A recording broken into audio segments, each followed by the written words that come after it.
Assalamualaikum, selamat pagi. Hari ini Bu Jenny akan memberikan kuliah tentang pencernaan ya. Kalian sehat semua, keluarga juga sehat. Kita mulai ya. Pada kuliah pencernaan di sini bahwa pada garis besarnya itu bahwa mulut itu, pencernaan itu ada dibagi beberapa seperti juga pernafasan. Jadi ya, pencernaan itu dibagi menjadi satu adalah proses ingesti ya. Ingesti itu adalah proses dari makanan yang di alam dimasukkan ke dalam mulut, itu adalah proses ingesti. Setelah makanan dimasukkan ke dalam mulut kita akan mengunyah, sehingga itu yang disebut dengan proses mastikasi. Tapi itu proses mastikasi itu bagian dari proses ingesti ya. Jadi makanan dari luar gimana caranya bisa masuk ke mulut, itu namanya proses ingesti. Jadi kalau misalnya ada pasien datang terus tangannya dua-dua patah, dia nggak bisa makan, itu adalah berarti dia ada gangguan pada proses ingesti, proses memasukkannya ke mulut. Atau ada pasien datang dengan fraktur mandibula. Fraktur ini tulang mandibula ini. Nah, itu juga itu adalah proses bagian dari proses ingesti. Gitu. Ya, jadi karena dia tidak akan bisa mengunyah. Kalau fraktur mandibula, dia akan terfiksasi ini, dia difiksasi, dikasih kawat gitu, sehingga dia nggak bisa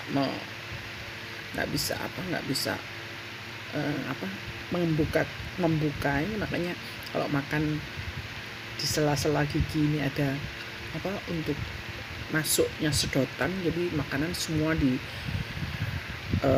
dibuat untuk sedotan. Jadi itu adalah gangguan daripada proses ingesti. Setelah itu proses mengunyah, ini adalah proses mastikasi, di mana sebenarnya proses mengunyah itu 33 kali baru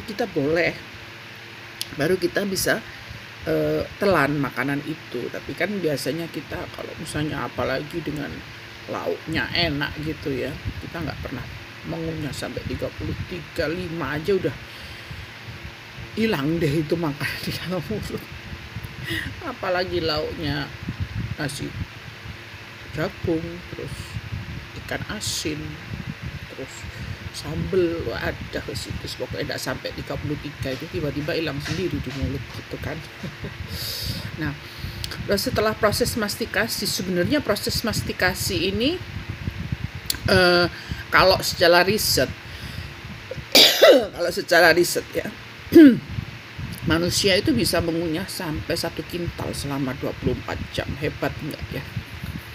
Ya nggak dimakan, pokoknya dikunyah. Itu risetnya begitu, nggak dikunyah. Kalau ditelan ya berdos nanti. Dia itu dikunyah. Jadi proses mengunyah manusia itu kemampuannya itu sampai 1 kintal. Itu bisa bayangkan ya, makanan 1 kintal dikunyah dalam 24 jam. Kalau 24 jam dia nggak bisa. Nah, kenapa kok harus dikunyah 33 kali gitu,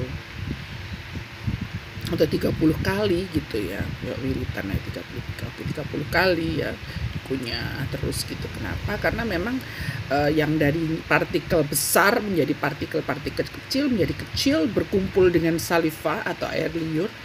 Itu kalau kamu masih ingat SMA ya, itu akan menjadi zat tepung atau akan menjadi glukosa. Dan glukosa ini dari mulut aja sudah diabsorpsi. Nanti pada proses absorpsi kita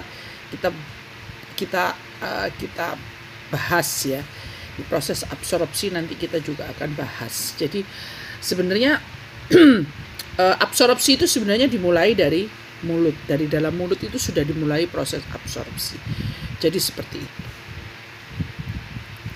Jadi proses ingesti itu seperti dengan slide saya sudah berikan kepada kalian nanti slide saya mengenai itu. Jadi prosesnya nanti prosesnya mastikasi itu adalah proses untuk ngunyah, proses ingesti. Jadi proses ingesti itu proses dari luar masuk ke dalam mulut, setelah itu dimastikasi, dipotong menjadi kecil-kecil oleh gigi kita. Setelah itu baru kita telan. Ya. Proses mastikasi itu bisa masuk proses digesti, juga bisa masuk proses ingesti. Setelah itu baru kita telan, masuklah dia ke kerongkongan atau yang disebut dengan esofagus, ya. Masuklah dia di esofagus. Esofagus ini di sini ada nanti namanya laring gitu ya, di faring di sini, laring di sini ya.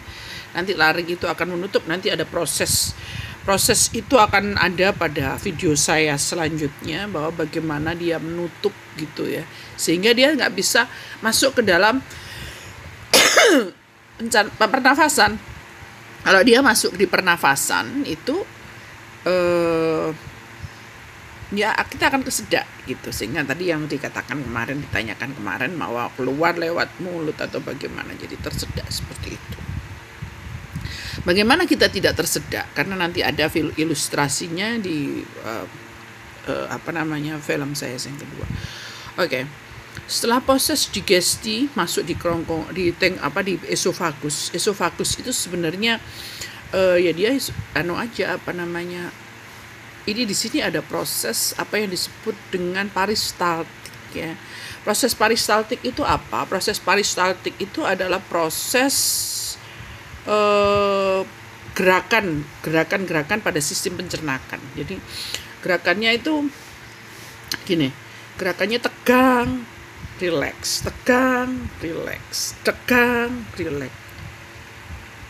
Jadi proses peristaltik itu seperti itu. Jadi kalau misalnya kalau kamu tahu balon yang panjang itu ya, kalau balon panjang, kalau kamu tiupkan satu udara kepada balon itu kan berarti dia melenduk gitu ya, ada udara di balon sehingga dia akan mengembang. Nah, untuk menuju ke pojok itu, untuk menuju ke ujung balon itu kan kamu harus kontraksi relaksasi sampai balon itu menuju ke pojokan balon, ke ujung balon gitu. Jadi kalau misalnya pernah di Pizza Hut gitu, di Pizza Hut kan sering dikasih tembak-tembakan atau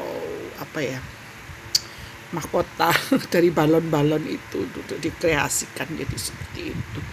Itu adalah proses peristaltik, proses untuk supaya bolus-bolus makanan gitu yang berbentuk kimus gitu ya.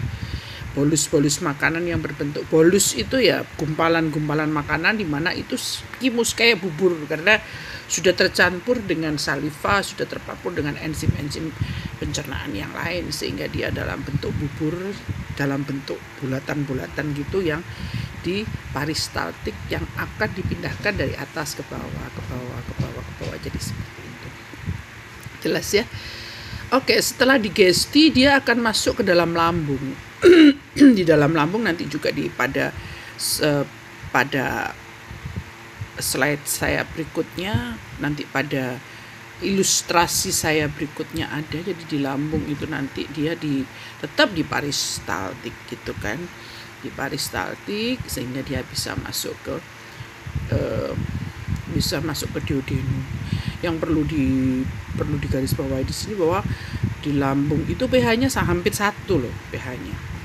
Meskipun pH di dalam pembuluh darah itu pH itu harus 7,35 karena di situ ada proses metabolisme.